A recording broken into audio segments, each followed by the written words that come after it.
Hello everyone, welcome back to Let's Flow with Istari.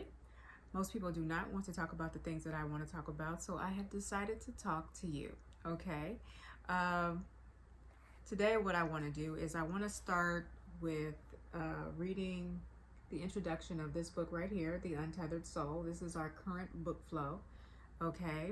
Um, Remember that in order to get into the flow state, it is about generating positive energy, learning how to generate positive energy, but it's also about learning how to release unnecessary negative energy. Okay, and I stress unnecessary because life is contrast. So we have negative energy, we have positive energy, and both are necessary for life. But a lot of us, particularly people raised in negative energy bubbles, we have a great deal of unnecessary negative thoughts and negative emotions that are just kind of lingering within our psyche. Excuse me, that we can actually learn how to release. Okay, and it takes time, and there is an ebb and a flow. Probing yourself on deeper and deeper levels is actually a very long and arduous and painful process for most people who are raised in negative energy bubbles, which is one of the reasons why I suggest learning how to cultivate a very strong positive mindset first, okay? So once you get there and you feel comfortable with your higher vibration, then it's time to start probing within yourself, deeper and deeper and deeper.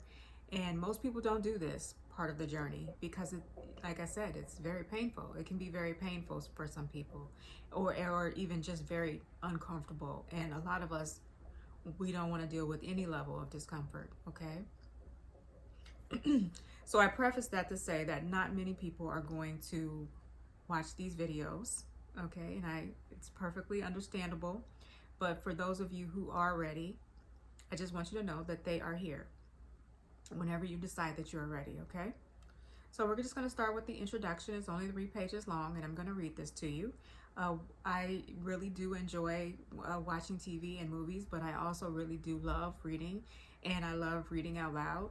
So I just decided to press record and just to read one of my favorite books on spirituality to whoever is interested, okay? All right, here we go. This is the introduction. And this book is The Untethered Soul by Michael A. Singer, okay? A Journey Beyond Yourself. It begins with a quote by William Shakespeare. "This above all, to thine own self be true, and it must follow, as the night the day, thou canst not then be false to any man." Okay? Shakespeare's age-honored words, spoken by Polonius to his son Laertes in Act 1 of Hamlet, sound so clear and unambiguous. They tell us that to maintain honest relations with others, we must first be true to ourselves. Yet if Laertes were to be totally honest with himself, he would realize that his father may as well have told him to catch the wind. After all, to which self are we to be true? Is it the one that shows up when we're in a bad mood? Or the one that is present when we feel humbled by our mistakes? Is it the one who speaks from the dark recesses of the heart when we're depressed or upset? Or the one that appears during these fleeting moments when life seems so fanciful and light? From these questions, we see that the concept of self may turn out to be a bit more elusive than initially presumed. Perhaps if Laertes could have turned to traditional psychology, it would have shed some light on the subject. Freud, the father of psychology, divided the psyche into 3 parts: the id, the ego, and the superego.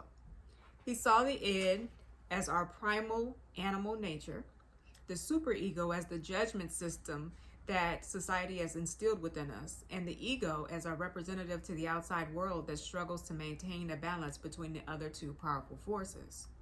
But this certainly would not have helped young Laertes. After all, to which of these conflicting forces are we to be true? Again, we see that things are not always as simple as they seem.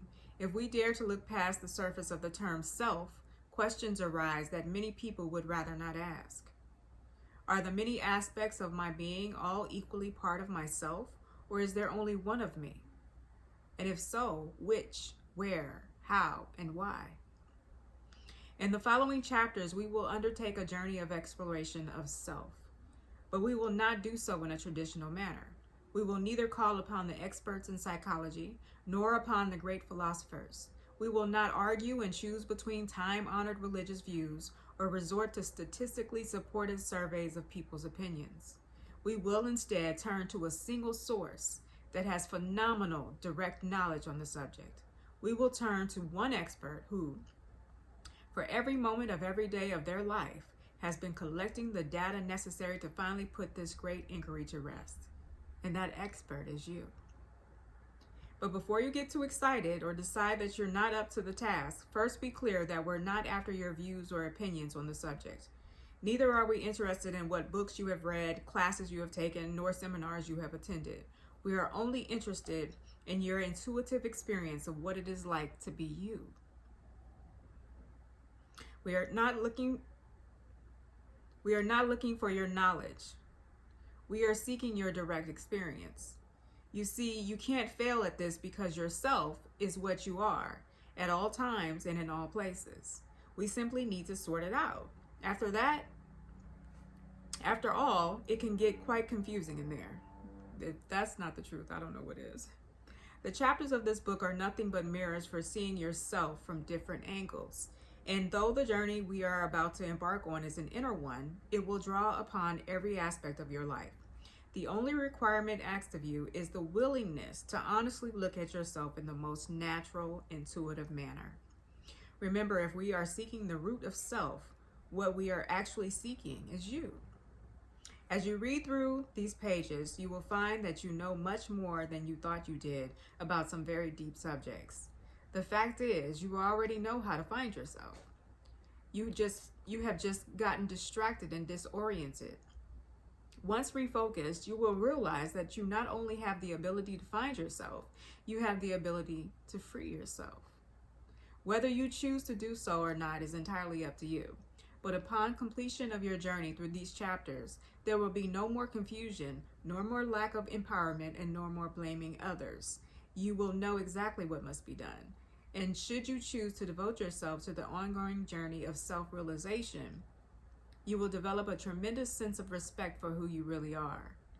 It is only then that you will come to appreciate the full depth of meaning in the advice, "This above all, to thine own self be true." Okay, so that was the introduction, okay? And next time I will be beginning part 1, Awakening Consciousness. Okay, so thank you for joining me. And until next time, let's flow.